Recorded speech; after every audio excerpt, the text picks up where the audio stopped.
In 1862, English nurse Elizabeth travels to Ireland after serving in the Crimean War. Once she's found a room in a local inn, she goes to see the village's council, formed by Dr. McBrearty and other important local men.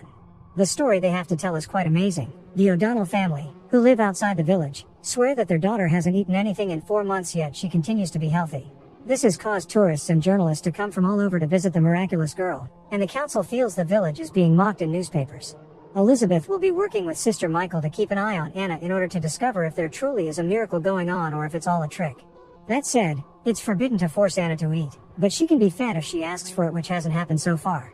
Elizabeth and Sister Michael will take turns in 8-hour shifts, and they can't share information with each other. Then in 2 weeks they shall bring separate reports to the council. Afterward, Dr. McBrearty takes Elizabeth to the O'Donnell's house, and on their way there, Elizabeth wonders why they didn't hire 2 nurses. The doctor explains the family is deeply religious and was more accepting of the idea if someone of faith was involved. Many of the council members that were less scientifically inclined also voted for a more religious view of things. At the house, Elizabeth first meets Anna's mother Rosaline, her father Malachi and her sister Kitty, but she can't see Anna yet because there are visitors, so Elizabeth takes the chance to ask questions about the kids' medical history, although there isn't much to say. Anna is healthy, perhaps just a bit delicate, and never shows any signs of appetite. Elizabeth points out that this watch could better be conducted at a hospital, but the family refuses to let them take Anna away. Once the curious tourists finally leave after dropping some money for the family as thanks, Elizabeth gets to meet Anna at last and finds her in the middle of praying. Elizabeth gives Anna a full checkup, and after taking some notes, she asks the girl some questions, but Anna doesn't look or act nervous. She swears she doesn't need to eat because she leaves off manna from heaven, and it's enough to make her feel full. During lunch, Anna still sits at the table and watches the others eat. Elizabeth finds a family picture that includes a son named Pat and learns he isn't in the house because he died. The O'Donnells ask Elizabeth about her own family, and she explains she's a widow, although she doesn't mention she also lost a baby. At the end of the day, Elizabeth changes places with Sister Michael before returning to the village. Before going to sleep, Elizabeth drinks a special medicine and pricks her finger while staring at the shoes of her lost baby to spark up her mind and forget about her sorrows for a while. From then on, Elizabeth spends every day with Anna and saves her nights for her sparking medicine. Soon they enter an easy routine that allows Elizabeth to get to know Anna better, like the fact her main hobby is collecting religious cards. Elizabeth starts taking Anna out for a walk every day, and at least Anna accepts to take some water when they do. She also wears her brother's boots to remember him by. Whenever she has the chance, Elizabeth inspects every nook and cranny in Anna's room, but so far, she hasn't found any proof of foul play. Sometime later, when Dr. McBrearty comes to check on things while yet another journalist named William takes a picture of Anna, Elizabeth takes the chance to protest against these visits. Anna is constantly being bothered by strangers, and for a serious study, quiet and isolation would be preferred, thus the doctor accepts her request.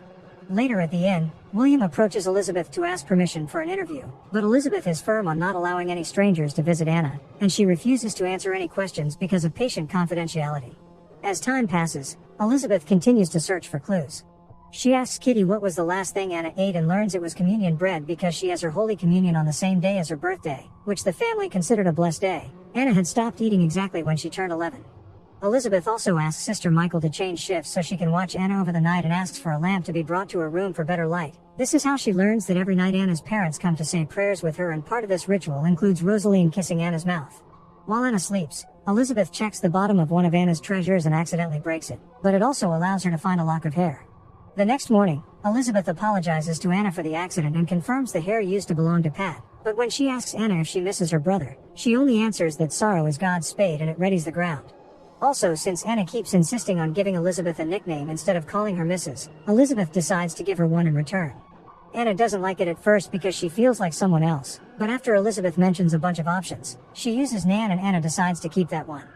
Days continue to pass with Anna not receiving visitors anymore. Only Elizabeth, Sister Michael, and her family are allowed to see her, yet William stays in the village, unwilling to give up on his story yet no matter how many times Elizabeth turns him down. William confesses he still sends his editors daily updates, vague as they may be, and when he calls Anna a good actress, Elizabeth shocks him by saying she believes Anna's sincerity.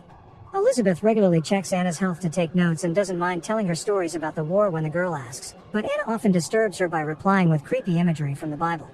One evening, Elizabeth finds Anna's family surrounding the child for their daily ritual, and it raises so many red flags that it prompts Elizabeth to announce not even her relatives can approach Anna anymore. From now on, only she and Sister Michael can touch her.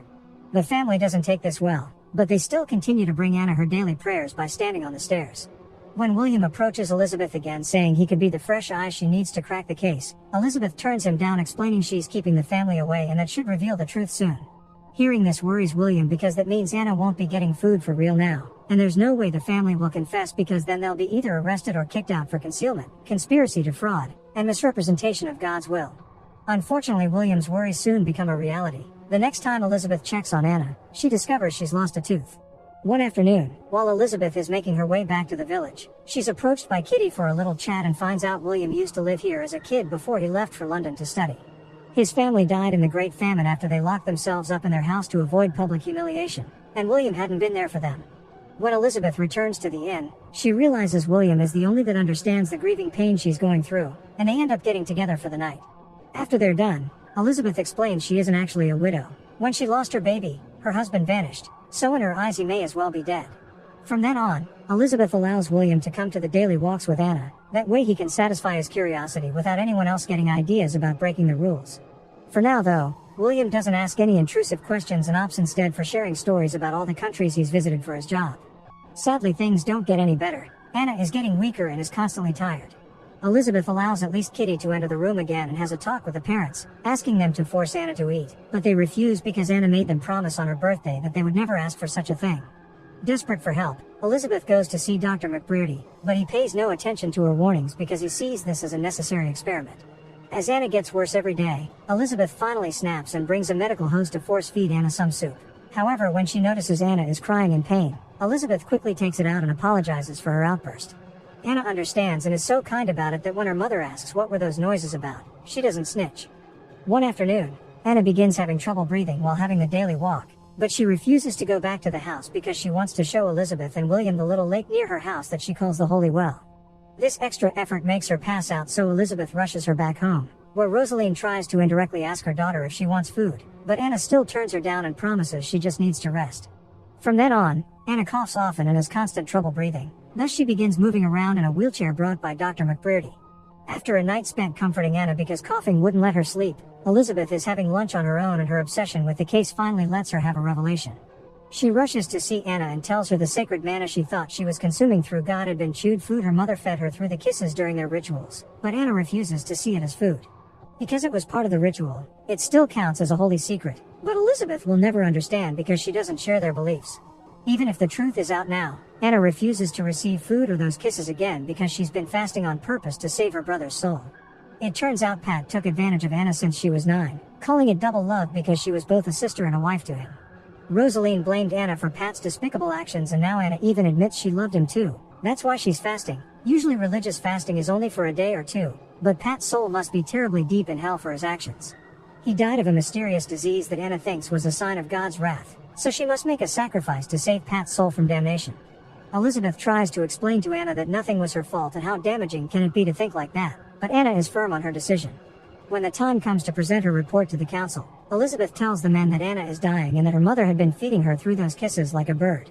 The council doesn't believe her because they've seen an article written by William saying Anna's death will be the responsibility of both the parents and the community and therefore murder, so they think she's making up facts to back up her story. When Elizabeth protests, they ask Sister Michael for her opinion, but she denies having seen those kisses. Elizabeth accuses her of lying, and the council decides to bring Anna in as a tiebreaker, but she denies it all as well. The council allows Elizabeth to continue her watch, but now she's thought of as a fool by everyone. Anna's condition continues to get worse to the point where she throws up even the little water she drinks.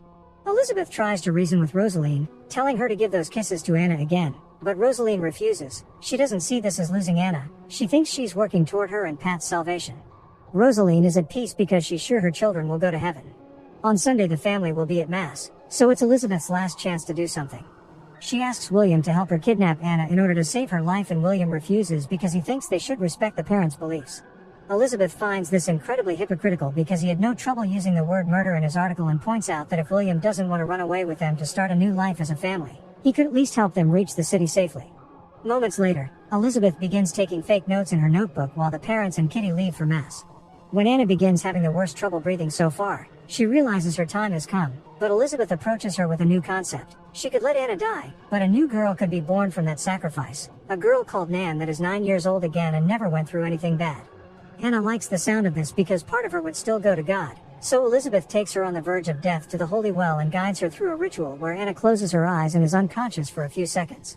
When the girl wakes up again, Elizabeth tells her she's Nan now, and finally gets to feed her. After letting William take Nan away to hide her, Elizabeth returns to the house and, after putting away her notebook in her pocket, she burns the building down together with her own medicine and her baby shoes. Now that she is Nan, she won't need them anymore. To make her story more believable, her hands get burned too.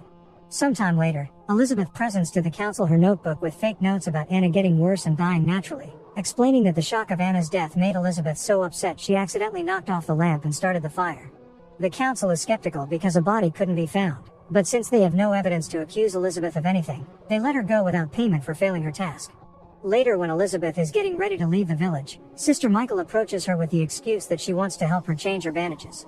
While doing so, she speaks in code and tells Elizabeth about a vision she had of an angel taking Anna away on a horse, obviously meaning she saw William doing as part of the plan. Sister Michael doesn't snitch on her though, she just wants to be sure Anna is in a better place now, and Elizabeth confirms she is. A few days later, Elizabeth travels all the way to Dublin, where William is waiting with Nan, who is already looking much healthier. Using fake papers, the three of them pose as a family named Cheshire and board a ship to Sydney, where Anna is comfortable enough to finally introduce herself as Nan. Make sure to subscribe and turn on notifications so you can watch more videos like this. Thanks for watching.